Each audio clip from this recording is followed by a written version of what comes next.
हलचल TV network और आप देख रहे हैं हलचल टीवी न्यूज़।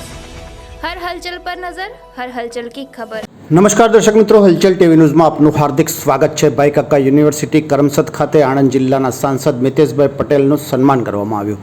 આણંદ જિલ્લાના લોકલાડીલા સાંસદ મિતેશભાઈ પટેલ સતત બીજી વખત બહુજંગી મતથી લોકસભાની આણંદની બેઠક પરથી વિજય થવા બદલ સન્માનિત કરવા માટે ભાઈ કાકા યુનિવર્સિટી કરમસદ ખાતે એકેડેમિક સેન્ટર ખાતે સન્માન સમારંભ યોજવામાં આવ્યો હતો। આ સન્માન સમારંભમાં ગુજરાત રાજ્ય સરકારના નાયબ મુખ્ય દંડક રમણભાઈ સોલંકી, આણંદના ધારાસભ્ય યોગેશભાઈ પટેલ, પેટલાદના ધારાસભ્ય કમલેશભાઈ પટેલ, ભાજપ મહામંત્રી સુનિલભાઈ શાહ, સવિતાબેન અને હીરુભાઈ પટેલ, મેમોરિયલ ફાઉન્ડેશનના સભ્યો તથા ચારુતર આરોગ્ય મંડળ તેમજ ભાઈ કાકા યુનિવર્સિટીના સભ્યો હાજર રહ્યા હતા।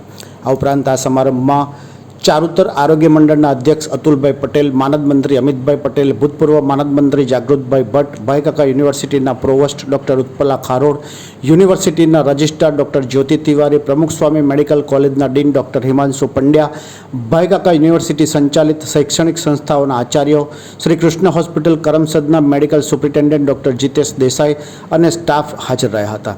અતુલભાઈ પટેલે મોમેન્ટો આપી મિતેશભાઈ પટેલનું સન્માન કર્યું હતું। અતુલભાઈએ જણાવ્યું હતું કે મિતેશભાઈને સૌ પ્રથમ વખત જ વર્ષ 2019માં આણંદ જિલ્લાના સાંસદ તરીકેની ટિકિટ મળી અને તેઓ બજંગી બહુમતીથી વિજયી થયા હતા। ફરીથી વર્ષ 2024માં તેમણે આણંદ જિલ્લાના ભાજપના સાંસદ તરીકેની ટિકિટ મળતા તેઓ ફરીથી વિજય થયા છે। તેઓના કાર્યકાળમાં તેમણે આણંદ જિલ્લાના અનેક પ્રશ્નો હલ કર્યા છે અને અનેક ક્ષેત્રોમાં કામ કર્યું છે।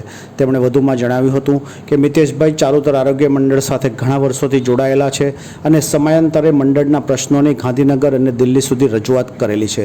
કોવિડ કાળમાં તેઓ મંડળના મેનેજમેન્ટમાં સતત સંપર્કમાં રહી કોવિડના દર્દીઓને જરૂરી સારવાર મળી રહે તે માટેની સુવિધાઓ પણ ઉપલબ્ધ કરવા માટે મદદરૂપ થયા હતા। મિતેશભાઈ પટેલે જણાવ્યું હતું કે સાંસદ તરીકે બીજી વખત વિજયી બન્યા બાદ સૌ પ્રથમ વખત મારું ચારુતર આરોગ્ય મંડળ ખાતે સન્માન કરવામાં આવ્યું છે, તે બદલ હું મંડળનો દિલથી આભારી છું। તેમણે વધુમાં જણાવ્યું હતું કે હું મંડળ સાથે કામ કરતાં ઘણું બધું શીખ્યો છું, તેથી જ મંડળના સભ્ય તરીકે અને સાંસદ તરીકેની મારી સફરમાં જવાબદારી સ્વીકારી કામ કરું તે હું દ્રઢપણે માનું છું। કાર્યક્રમના અંતે ભાઈ કાકા યુનિવર્સિટીના પ્રોવોસ્ટ ડૉક્ટર ઉત્પલા ખારોડે હાજર રહેલા તમામ લોકોનો આભાર વ્યક્ત કર્યો હતો। Good morning. આજે આપણા આણંદ જિલ્લાના લાડીલા શ્રી મિતેશભાઈ પટેલ જે બીજી વાર પાર્લામેન્ટના ઇલેક્શનમાં ભાજપની ટિકિટ પર ચૂંટાઈને આવ્યા છે એમનો સન્માન સમારંભ રાખ્યો છે। આપ સૌ જાણો છો કે મિતેશભાઈ જે આણંદ જિલ્લામાં બકાભાઈના હુલામણા નામથી જાણીતા છે, એમણે જે આ સિદ્ધિ પ્રાપ્ત કરી છે એ આપણા માટે અને આપણી હોસ્પિટલ જેના એ હંમેશા હિતેચ્છુક રહ્યા છે, તો એમનો જે આજે આ સન્માન સમારંભ રાખ્યો છે એ બદલ હું આપ સૌને આવકારું છું। આજની આ સભામાં આપણા જાણીતા બીજા રમણભાઈ સોલંકી જે વિધાનસભાના ઉપદંડક છે એઓ અને આણંદ જિલ્લા પેટલાદ ખંભાતના અન્ય એમએલએ બી હાજર રહેવાના છે। તો હું માનું છું કે આજના સભામાં મિતેશભાઈનું જે અમે સન્માન કરવાના છે એ બદલ આપ સૌનો આભાર। Thank you. આજના સન્માન એટલે આ પહેલો એવો કાર્યક્રમ છે કે 2024ના જીત્યા પછી મારો સન્માન કાર્યક્રમ રાખવામાં આજના કાર્યક્રમમાં મારા વડીલ શ્રી ચેરમેન શ્રી અતુલભાઈ, નાયબ મુખ્ય દંડક આદરણીય રમણભાઈ, બંને મારા ધારાસભ્ય યોગેશભાઈ, કમલેશભાઈ, વિપુલભાઈ અને ચિરાગભાઈ આવ્યા નથી।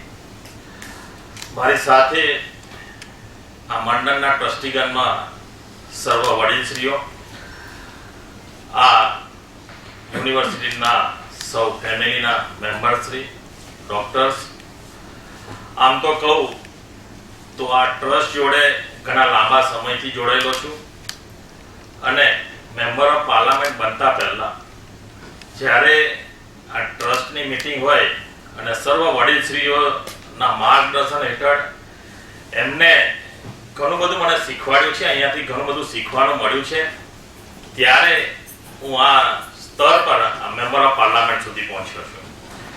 આ ટ્રસ્ટમાંથી જે શીખ્યો છું અને ઘણું બધું શીખવાથી જ આપણે આપણા જીવનમાં અમલ કરીએ છીએ એનું આ એક ખૂબ મોટું ઉદાહરણ છે.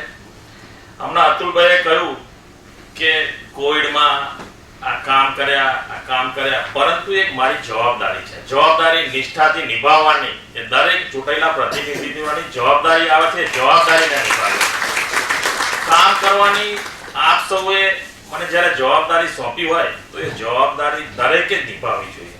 અને આ બેઠેલા મહાનુભાવો જે ચૂંટાયેલા છે એ પણ દરેક એમએલએ પણ જવાબદારી નિભાવે છે. આજે આણંદ જિલ્લામાં 6 ધારાસભ્ય ભારતીય જનતા પાર્ટીના થયા. દેશ આઝાદ થયો ત્યાર પછી પહેલી વાર 6 ધારાસભ્ય ભારતીય જનતા પાર્ટીના થયા. અથવા પહેલું આદરણીય પ્રધાનમંત્રી નરેન્દ્રભાઈ મોદી સાહેબના નેતૃત્વ હેઠળ જે ભારત દેશ વિશ્વમાં માન સન્માન મેળવી રહ્યો છે, વિશ્વ ફલક પર જ્યારે જઈ રહ્યો છે, ત્યારે સૌની જવાબદારી આવે છે કે સેવા કરવી જોઈએ અને જે નાગરિકોને તકલીફો પડે છે નાગરિકોની તકલીફો પણ દૂર કરવી જોઈએ.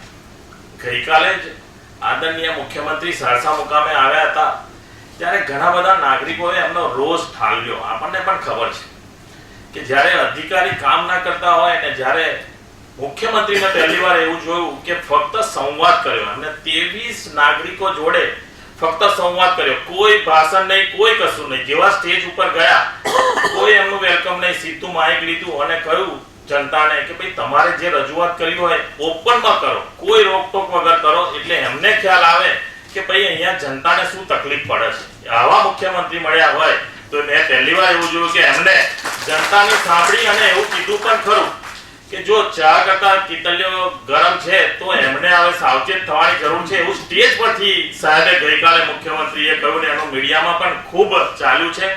અને એમને કહી દીધું, ઇનડાયરેક્ટલી કહી દીધું અધિકારીઓને કે ભાઈ કામ કરવું પડશે. અને ખરેખર જે સાહેબે કહ્યું છે એ ખરેખર આપણે બધાએ પણ જોયું કે એમના કહેવાથી ઘણું બધું પરિવર્તન આવતા આ 10-15 દિવસમાં આપણને દેખાશે.